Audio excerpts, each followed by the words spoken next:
Hi, Phil Lindsay here with peep-Magazine, and we're here at Jobes Boxing Gym in Newcastle with, get ready for this, Mr. Rico Samba. If that's not the best boxing name, there we go. Rico, lovely to meet you. Nice to meet you too. How you doing? I'm doing all right. You know what it is? It's the first time we've done any interviews for a while here with Peep. Yeah.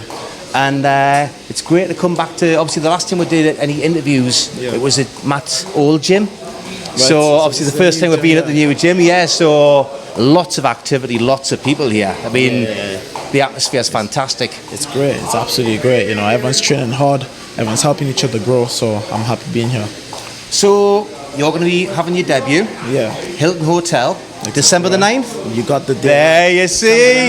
You see, one of life's learners. Yeah. You're going to be fighting your debut. But for, you see, the local amateur fans will know who you are. Yeah.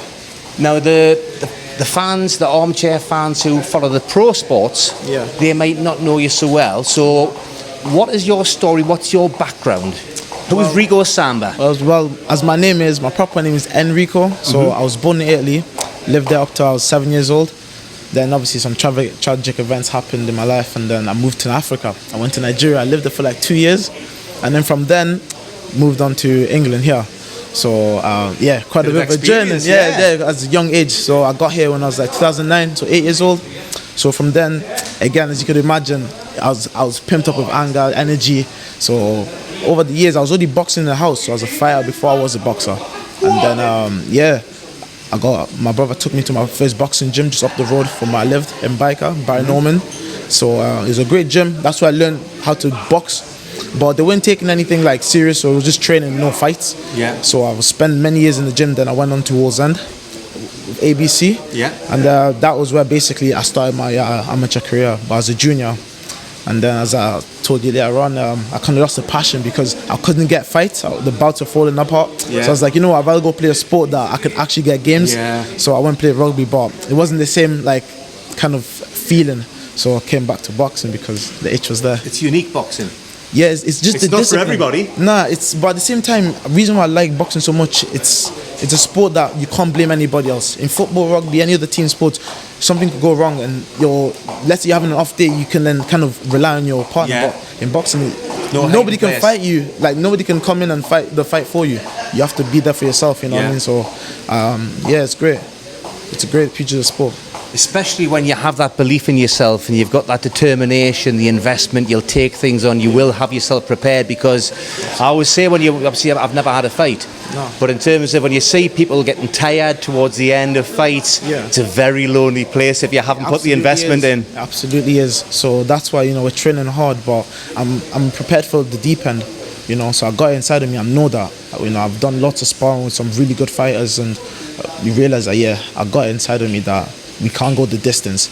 But don't get twisted, again, there is some power, so they could go at any time. You never know. Yeah, so... But be ready for whatever happens. Yeah, exactly, but I'm preparing for a full fight. I'm trying to get the rounds in. Again, I've only had 11 amateur fights. Most of them were as juniors, came back, did like 4 or 5 as a senior, turned over quite quickly. So I'm taking things at my pace, but I'm definitely going to try to build up very nicely. Well, I've been hearing good things about you in terms of the sparring you've been doing and the work that you've been getting put in there. But in terms of why is now the right time for you to switch over? I mean, my style beforehand, it's like it was more suited to pros compared to the amateurs, because I believe the amateurs you're boxing but at a very faster rate. Yeah. But I prefer to kind of box and take a slower pace. But I just thought, okay, 20, why not? Turn over. I'm still at uni by the time I graduate. Forwards on and just pursue my dream, Yeah. So I suppose this is where I'm going to learn my craft.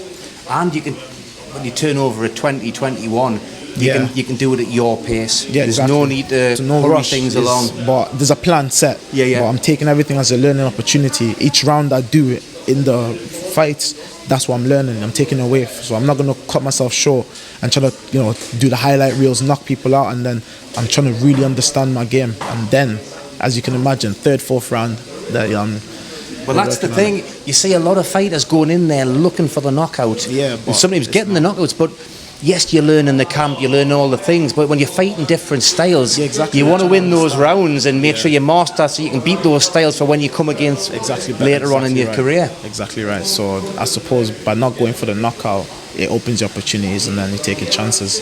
But I'm taking everything out of my pace, working with a great gym, great coaches. So I'm getting in the round sparring. I'm enjoying what I'm doing.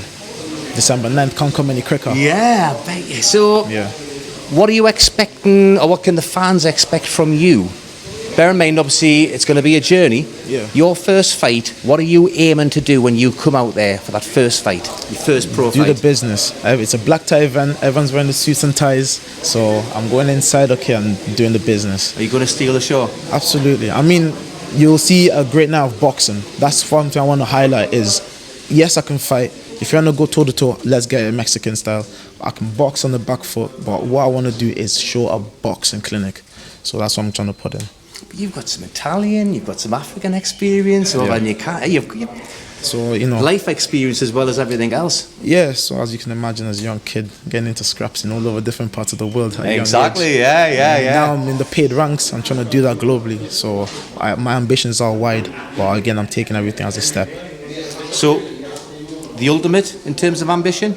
World champion. I mean, that's the only reason why you go inside this ring and do it. Because as you can imagine, I said boxing's a hard sport. Why would I put myself through it for no reason? I'm trying to I got the hunger, the ambition is there. I work hard for it, so I will get there.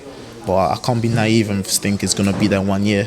I know that, 10-year plan, 5-year plan, 6-year plan, it will get there. Well, that's the thing, but it's all the different the checkpoints along the journey, isn't it? It's a matter of obviously local area, English, British, that sort of thing, but it's all the experience you've got to pick up along the way with that as well. Yeah. Stepping up in the rounds and pacing yourself. Exactly right. But it all starts with the first one. With the very first one. Always starts with the first one. So you're going to be fighting at middleweight, is that right? Yeah, exactly right. So middleweight's going to be where I'm trying to be at, and then we'll see where I'm feeling. My body will say go a bit lower, be at the best kind of fitness I can be.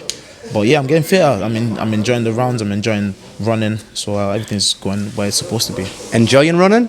I mean, before the pandemic, not so much, but it's something that obviously I've kind of trained myself to enjoy. Yeah. And now it's like training the brain as well as the body. Exactly right. Yeah, it's a mental game. So when you get into like maybe your 7th, 8th mile, you're kind of thinking, oh, you're getting a bit tired, but you push through and you just keep on going. Yeah. It's just recognizing.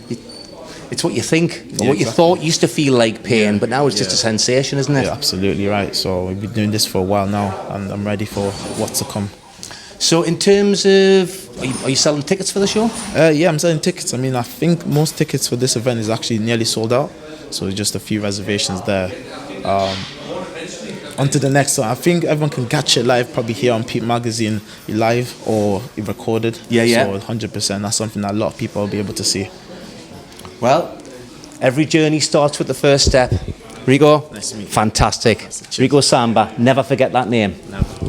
There you go, my man. Cheers, Cheers, Rico, man. Cheers, bro. I'm looking forward to this, bud. I really am.